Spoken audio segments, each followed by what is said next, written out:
In an ever-evolving digital landscape, for your business to thrive, you must adapt or die. Welcome to Marketing in the Age of AI, the podcast helping you harness the power of AI and marketing tools to revitalize and grow your business. And now here's your host, marketing expert and author of Authentic Marketing in the Age of AI, Emmanuel Rose.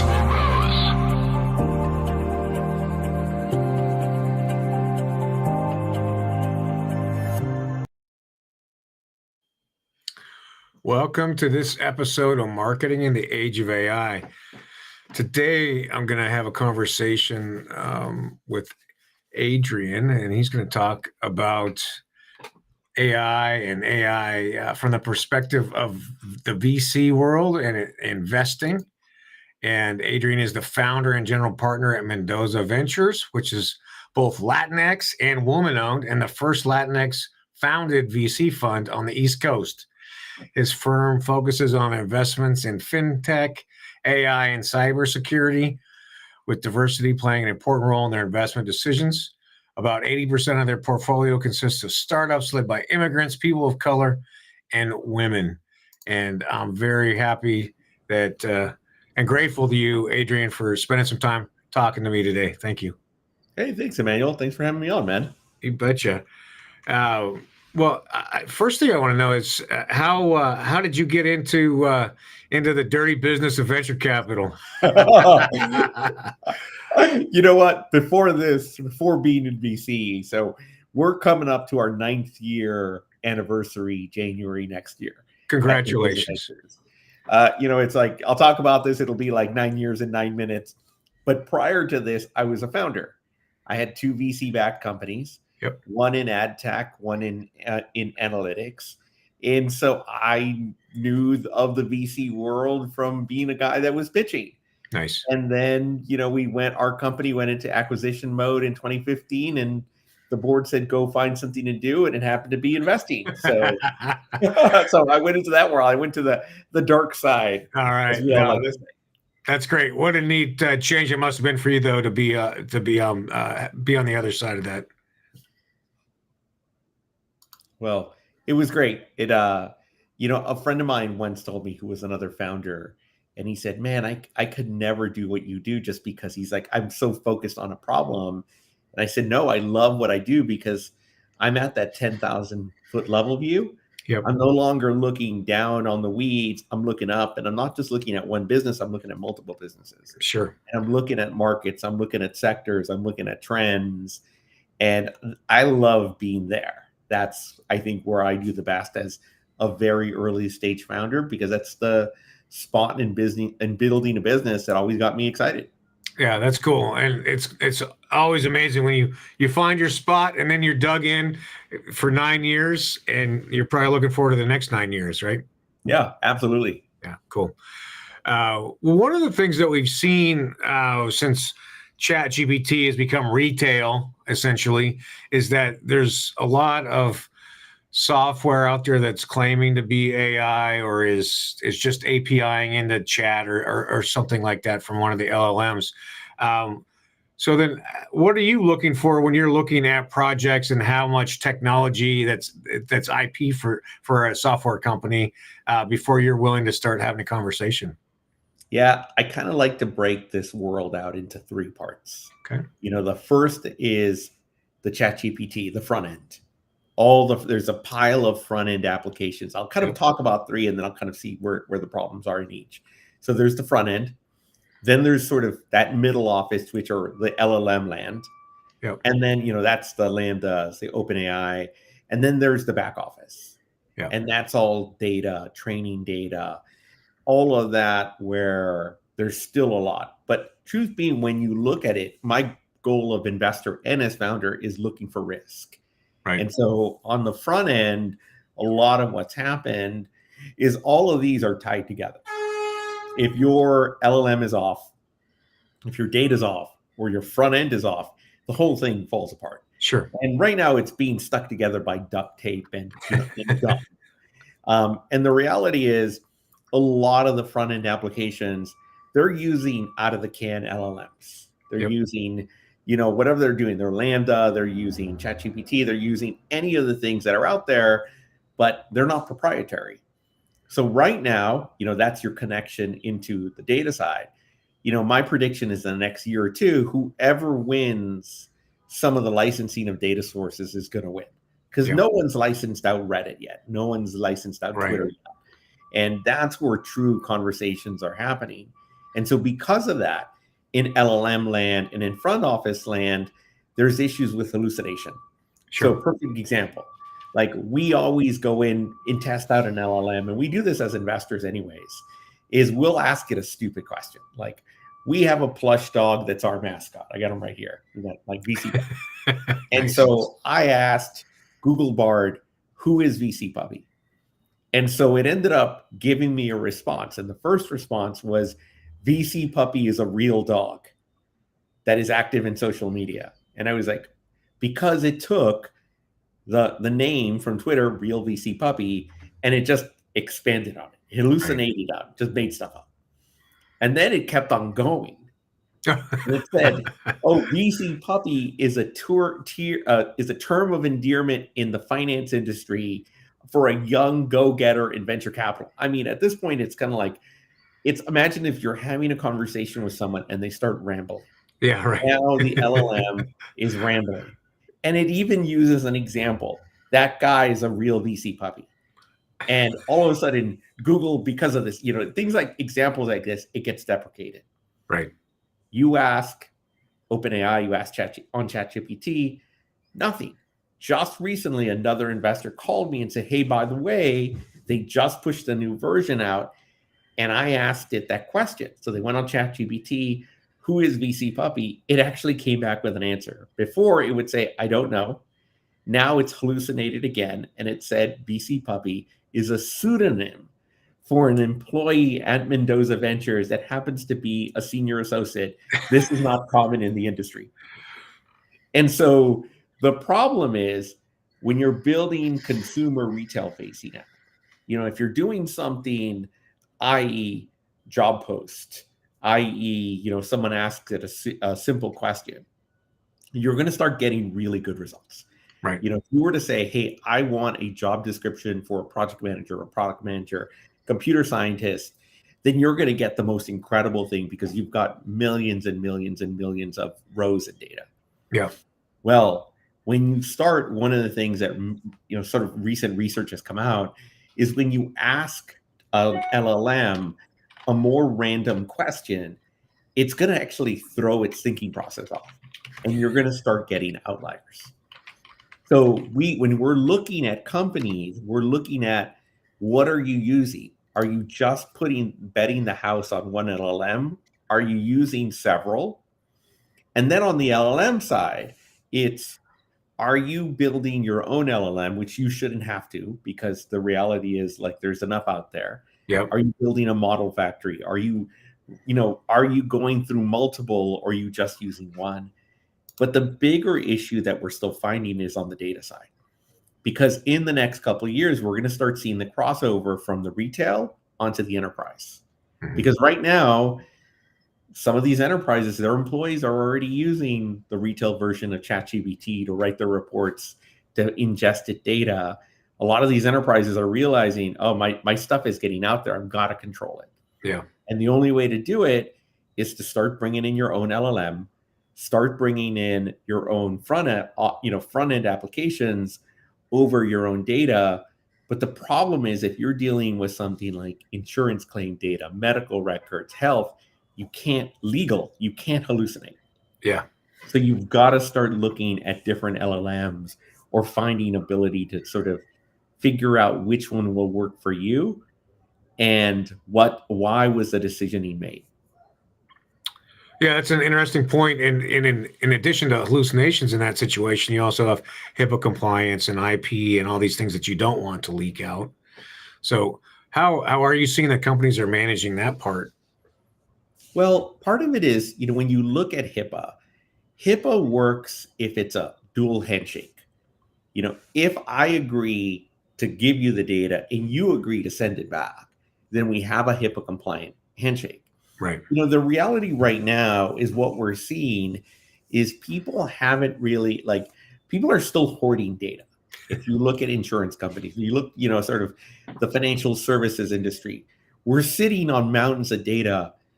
Whether or not any of that is useful, not really. Right. Because it's not actionable. It still has to be labeled. It has to still be cleaned.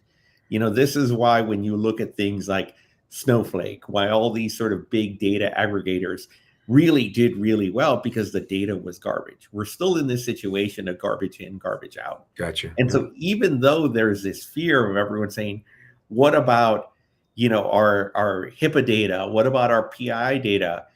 Dude, most of this hasn't been tied together to actually get it to do anything useful for us. Yeah. And I think that's where we still are, is we still are not seeing these enterprise layer, enterprise ready, because the infrastructure of itself, of taking a data center, taking a data lake and ingesting it or putting it together. Yeah, that's interesting. What projects are you involved in right now that you think have got the most legs, the most potential? You know what is a lot of our recent investments have all been at the infrastructure layer. We invested in a company called Praxi.ai that's all about labeling, metadata. They've got a diversity and a PII filter to scrub things out, because part of it is you still have to associate objects. Because our biggest issue right now with data is there's still no characteristics to be able to tell it when you're asking a question to make a reference to what do you want to actually know. Because if, let's say, someone says for a life insurance, customer A submitted a claim, there isn't enough metadata to be able to describe what was that claim about. Was it health, medical? Did it cause for, was it a bike accident, a car accident? So all of this data has to be labeled, transformed, so that if you want it from the front end, right, show me all of the claims of a person that was hit by a car this year. Right now, we're not able to do that. So a lot of our investments have been on how do we get data enterprise ready, and then be able to add the next generation of ChatGPT, which is something referred to as RAG. Real-time augmented generation, that's really looking at probably the smallest amount of hallucination that you can get compared to modern LLMs. And we're also looking at other decisioning trees. Like, we're looking at a company now that's using neural networks, so that you are using some decisions that can be done on an LLM, but some decisions that have to be used on a neural network to make an actual decision. Right. So we're about 2 years into the hype and the bubble of this thing. How much more time do you think we have kind of on the upside before it becomes enculturated into business, and kind of past the bubble phase? I think we've been investing in AI since 2016, and this is sort of bubble 2. Bubble 1 was everyone sticking .ai, everyone saying, I've got a machine learning algorithm, or I've got sentiment analysis. But it all came down to there wasn't enough data.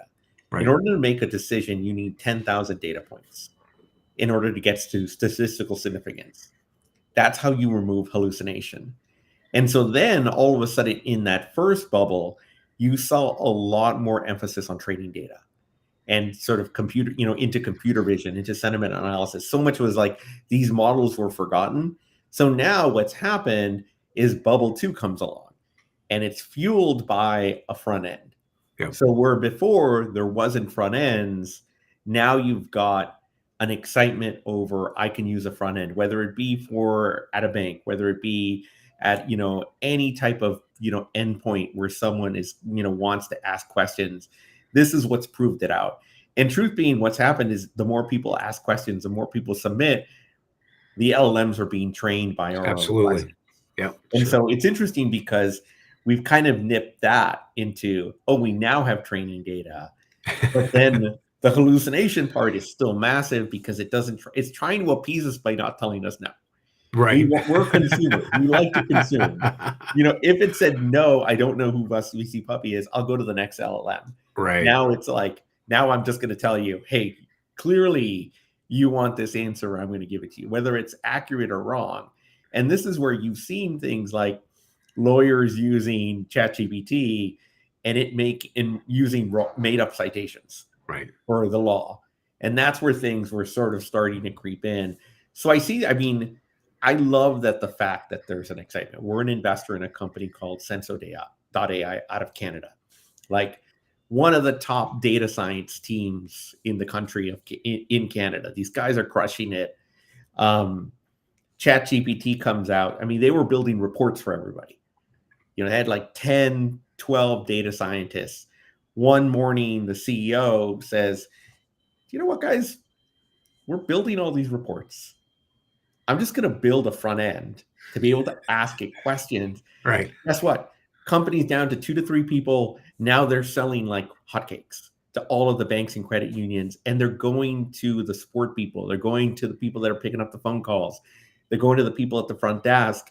And now no more reports, no more whiskers, box plots. All of that's gone. They're just going into a texting and they're doing great.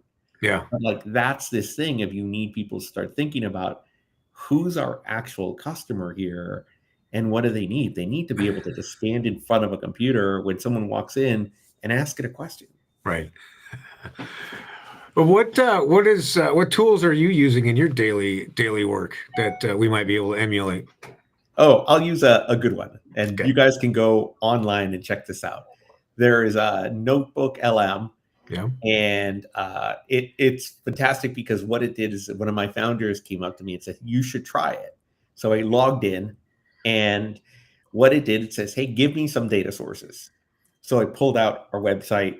I pulled out one of our decks, one of our marketing materials. Yeah. And what it did is it built an entire podcast around us. And it's on our website. And it's a podcast on us, talking about us, with all the conversational things we're having now. Yeah, okay, I like that idea. Like all of these little things that make it sound, and I loved it. I was listening to this. I was like, man, this describes us down to a T. So I put it on the website. And I'm like, people are always asking us, hey, what podcast should I listen to? So we just made up a podcast. Yeah. The AI podcast with a picture of AI photos. And then the other thing we use all the time is we use it for photo editing. Like there's a couple of pictures where we had one person, we're like, go into Photoshop, use our AI filter. 90% of the time it works when you tell it to remove a person from a photograph or clean up a background. The other 10%, it'll put like a random statue or a tire. And you're like, what? Right. And I was like, wait a minute. But I mean, all it's doing is it's improving efficiency because all of this someone would have to do. It really getting rid of a person in the background, all of that can be done quickly. But now all of that we're starting to see in the new iOS that's coming out this month. All of these AI filter replacements are all being embedded into the Apple iOS. Yeah. Which is super interesting. Yeah, I think that's probably one of the most interesting things about this phase, right? Is that there's these cool tools that get built up and then it gets baked into the bigger tools that we're already using. And there's this kind of constant innovation that's happening for, Asana or Salesforce or, any of the smartphones. So it's amazing to see how these little innovations get integrated and then it pushes the next level of integration or innovation rather. Well, but I think what it does, especially on the marketing side, is it creates a base layer to start from. And think of it as, I like to describe where we are with AI as where we were with like Getty Images 20 something years ago. Yeah. When you now had stock photography and everybody's talking about, oh my God, this is going to ruin the industry and things are going down in flames and there goes the photography industry. You know what? You just took stock photography and you just built on top of things. Right. You comped out images, you comped out ads so that you can go to someone and say something like this. And if it was too expensive, you just bought the image. Yeah. And this is really what we're seeing with Adobe launched a generative AI images product. It's fantastic. It's perfect. It's a perfect, a lot of our backgrounds that we use for our own marketing materials, we're generating. Yeah. Because, one of the things that we saw 20 years later, you see all the same photographs being used everywhere. You Yep. see, video, you see like, small snapshots, backgrounds that are just end up people leveraging the same stock photography. It's now an ability of taking images and reusing them, but also they're pretty customizable for you. Yeah, it's amazing. If you want to spend even just 10 minutes on an image, you can have something that's very unique and exactly what you want. Yeah, and it's yours. The Yeah. ownership rights are yours. And because someone else may not use those same words to get exactly like what you're looking for. Yeah. Well, that's cool. I'm curious too, what kind of where you stand on, like, if somebody is not started integrating AI into their workflow, like what's the one thing they should be paying attention to in this time? It's funny. I have one of my founders that's in cybersecurity called me and said, "Hey, I want to get your thoughts." He's like, "We're seeing a slowdown in cybersecurity." I said, "You're absolutely right." And I said, a lot of businesses this year, probably going into next year, they're not going to buy enterprise software. And he was like, "Damn, I felt that." Work through why. And I said, "You know why? Is because all the boards, all the executives, all the customers, what they're telling that business is, what's your AI strategy?" And because of that, people have been trying to say, "Oh, nobody's buying enterprise software because of the election. No one's buying enterprise software because of COVID. No, they're buying it. They're not buying it because they're coming back to the table to say, we've got to do something. Right. We've got to go to our, sponsors. We've got to go to our investors. We've got to go to our shareholders with an enterprise strategy in hand." And this year was, all right, we're going to think about it. But two things that are happening at the board level. Boards are now, one, saying, what's my cybersecurity strategy? What's the company's AI strategy? How are we going to make more money? How is it going to save us more money? Everyone's talking about it. What are we going to do about, LLMs? Like, is it useful? And there's no more like, oh, that doesn't affect us anymore. Now Right. it's, no, we have to have an opinion and we have to be doing something. And I think the spend next year will be focused on, okay, we've talked about it enough. It's time that we have to spend money on it. Yeah, interesting. Yeah, and I think everybody's just one event away from wishing they had better cybersecurity. So that's always on the plate, but it seems to be a little more reactive at times. Well, cybersecurity has always been like, you invest in two things, and it's kind of come back to this. There's the endpoints, which are everything that's out there that has an internet, signal, phones, thermometers, whatever's out there, cars, refrigerators. Yep. And then there's no in the middle. Then there's the incident report software. You've had an event, something's gone wrong. Shit, I better have software to tell everybody what happened and how to fix it. And we're kind of back at that spot. No one's buying anything in the middle. And I feel very much that we're going to be like that on the AI side. It's going to be like, okay, what's our front end? We're going to skip the whole LLM thing. Maybe we'll use it, maybe not. Oh God, we've got to do something with our data. We've got to do a back. We've got to spend there. So there's kind of these two ends, and it's going to end up being because, what I think the future in the next couple of years is the explainability. We saw this about 3-4 years ago in ad tech, when we saw, now things, ads in Facebook and social coming out. Now we see this is a paid ad. This is what we're not seeing that we're going to end up seeing, because having been in the ad tech business, one of the things is people would ask us this question about PII and is it going to infringe? But what we would hear back from the customers is, yes, I'm worried about my data. I'm worried about, my PII. But if you're taking my data and making it easier for me when I'm buying something or personalizing thing, here you go. Don't call me back. Just let me know what I want to buy.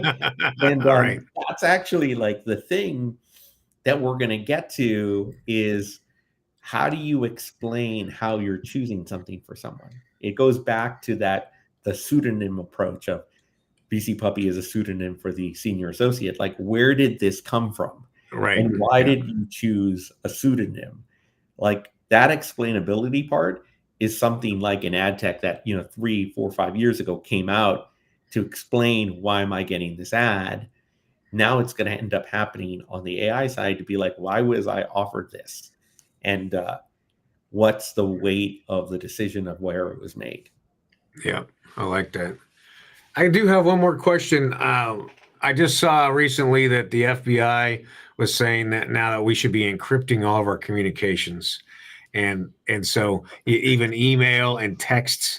So, do you think that we're going to be able to get a retail level software for individuals to be able to encrypt communications and be able to be secure from that recommendation? It's funny because I read stuff like this and I actually laugh at it. Yeah. Having been in the ad tech world, one of my companies, what we did is we took data off phones and then we created segments. Who is, a guy who lives in Connecticut who drives a car and owns an iPhone, and then you market to them, Dunkin' Donuts or whatever. Right. The reality is, there's so much, now people are, this week, TikTok's going to be banned. They're taking our data. But the reality is, the big brands like Facebook and Apple are already taking our data. Yeah. Google's microphone is always turned on the Google Maps app. I specifically turned that off. Our data is already for sale. It's already out there. Sure. It doesn't matter what text encryptions or what we're doing. People are, the horse has already left the barn. It's the limitations are going to have to be on, every other US software provider who's already taking our data, who's always marketing. We used to tell brands when we talked to them, said, hey, you're renting your customers from Facebook because they already own your customer's phone number. They already own your customer's email. They own the customer's likeness. Yep. They already showed the picture of it. Like, you're worried about PII. Facebook has everything about you, including like how many kids you have, what they look like, what's the picture of your house if you put a picture of your house on there, and when you went on vacation. Right. Oh, and by the way, they own Instagram, which figured out what you had for breakfast that day because you posted that. Yeah. I think we have to take a step back and look at an industry of creating more guidelines like we had done in ad tech to be like, how are we advertising? But really, like, it goes back to the explainability of decisioning. All of this data is going to get sucked in. How you make a ChatGPT, a Lambda better is by literally ingesting more conversational data. Right. Because this is the issue that we're having now, is that when you don't write a question accurately, or you do something weird with the question, the higher likelihood that you're going to get a stranger answer. Yep.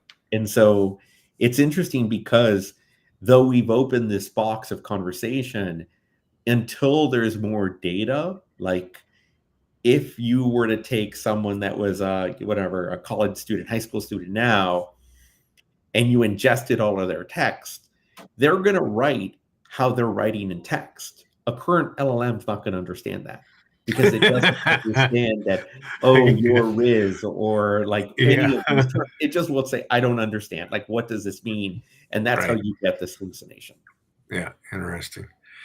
Well, Adrian, I really appreciate your time this morning, and I feel like we could go on for another couple hours here, but you've been very generous, and I'm appreciative of that. If people want to get in touch with you and talk about AI or security or VC, how do they get in touch with you? Follow me on LinkedIn. Always post topics about what we're doing and what we're looking at in cybersecurity. This morning, I got asked about, the predictions for fintech.